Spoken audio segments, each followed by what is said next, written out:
So welcome back to DC Silver Age Storytime, and today's story comes from Action Comics number 278, published in July 1961, with story by Jerry Siegel and art by Jim Mooney. People of the United Nations, I, Superman, have been helped for years by my secret emergency weapon, Supergirl. This is a preview of the taped program I'll show on television later today, Supergirl. It will introduce you to the world. Gasp! Oh, this will be the happiest day of my life. At last my existence on Earth will be revealed. Thanks, Superman. Unknown to our world, ultra-dynamic Superman is often aided in his relentless battle against crime and injustice by an astounding secret emergency weapon, his lovely, super-powerful cousin from the exploded planet Krypton, Supergirl. Like all of us, the Girl of Steel desires recognition for her abilities, and one day, finally, Superman tells her that the long-awaited reward is at hand. He will announce her existence on Earth to the world. Great, eh? But then fate steps in, and the world's mightiest girl is amazingly forced to become once again the unknown Supergirl. Spoiler alert. So she wakes up. I'm so excited. Today's carnival day at the orphanage. But unfortunately, a storm has destroyed everything, but she just goes and uses her superpowers to repair everything. Finished. Uh-oh, I hear someone moving behind me. I've been seen performing super feats. Gulp. I've never broken my promise to cousin Superman to never let anyone learn that I am a Supergirl. But it's just Krypto with a note. Superman wants me to follow Krypto to him. Okay, will do, right after I destroy the message and capsule with my X-ray vision. So she goes out and has her robot take her place. And Superman is there. He says, I've good news for you, Supergirl. You've done such a great job as my secret emergency weapon. I've decided you're now ready to operate openly. You richly deserve fame and glory on Earth for your fine feats. Gasp. Oh, how wonderful. And then he shows her a video that he's going to run, introducing her and showing some of her amazing feats. At last, she's ready to be revealed proudly. I present Supergirl. Then the tape stops, and I'll introduce you in person to the audience. How thrilling. But first, Superman has to go on a mission in another dimension. And so he's going to take care of that when he gets back. And he disappears into, I believe, the fourth dimension. I'll remain here. Hurry back soon. I'm so happy. I can hardly wait for Superman to make the announcement. And then Krypto goes too.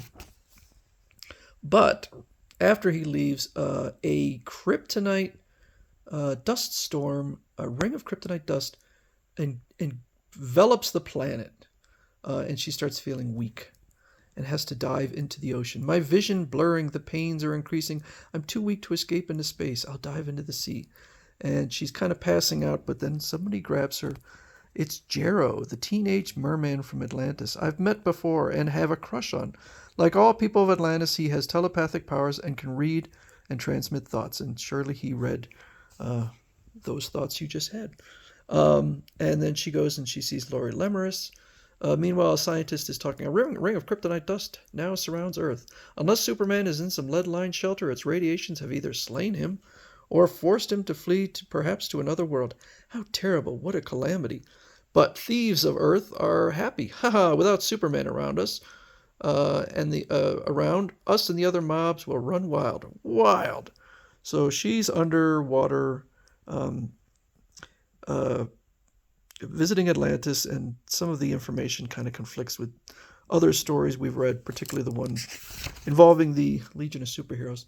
But she spots these criminals at Aqualand. See a genuine pirate treasure on a real pirate ship?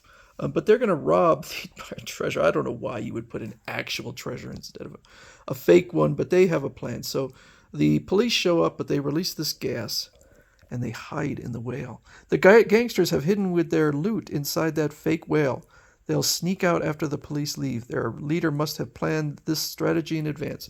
So she goes out and she grabs this mast from a boat and anchor chains and an anchor, and then that must be a hell of a rope or chain because she flings it all the way to that whale and hooks it on the mouth and reveals the criminals. I get it. Superman's alive and hiding under the ocean to escape the kryptonite ring's radiation. Although trapped under the sea, he's using his wits and superpowers to fight crime. Swell. Bah! They've mistaken me for Superman. Uh-oh, my supervision discloses another job for Supergirl. So these criminals are trying to escape the police. She rips this mast off of a boat that looks like some kind of a sea monster. We're losing the Coast Guard. Gah, sea monster. We gotta turn back before it gets us. So they end up turning themselves in. Oh, it's only a figurehead off an ancient ship. We panic like dummies. Superman probably tossed it up from the ocean's floor, so you turn back and be captured. Chuckle. And so people from all over the Earth start sending messages to who they think is Superman. It looks like these little missiles or something. Please for help. Help, Superman. Inspector Halloran, Scotland Yard. Is Halloran a Scottish name? I don't even know. Oh dear. Cities and countries everywhere all want Superman to fight the crime wave engulfing them. Goodness, I can't possibly handle all these requests. So she builds this giant tube and just launches a whole bunch of harpoons out to fix every issue around the world. Gasp! Those harpoons have destroyed the escaping convicts' getaway cars.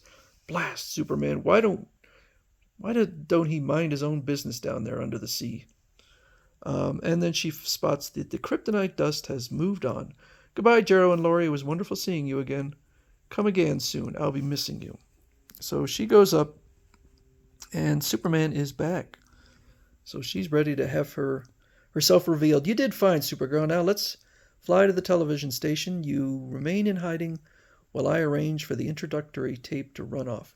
We've prepared a special surprise program of worldwide importance. We'll schedule it immediately, Superman, and run it on the network. I'll be right back with Supergirl. Let's go, Supergirl. We'll fly in through the studio open window together. Gasp. Wait, Superman, I can't fly. I no longer have superpowers, so he does an examination on her. It's not red kryptonite, but she has lost all of her powers inexplicably. And it doesn't appear to be temporary. Oh no, sob. Oh, why did this have to happen to me just when you were going to reveal my existence as Supergirl to the world? I hate what I must now say. My dear Supergirl, though you earned the right to public recognition, I can't announce you're a Supergirl if you aren't one anymore. Come, I'll return you to Midvale Orphanage. Choke. I'm ready. Sob. I won't have much use for this costume or my robot anymore. Choke. Maybe your loss of superpowers won't really be permanent. I'll do everything I can to try and restore your powers. Superman's trying to cheer me up, but I sense things will be different from now on. Crying won't help me. I must face reality. Since I don't have superpowers, there's no longer any reason why I should avoid adoption. There's a whole new life ahead of me with many, many changes. Will I always remain non-super? Will the future bring me happiness or heartbreak? What caused this amazing loss of power? We defy you to guess the astounding answer. See the next issue for the greatest surprise in the history of comics. I don't think that's true. This is going to start a fairly long storyline. So stay tuned for the next issue.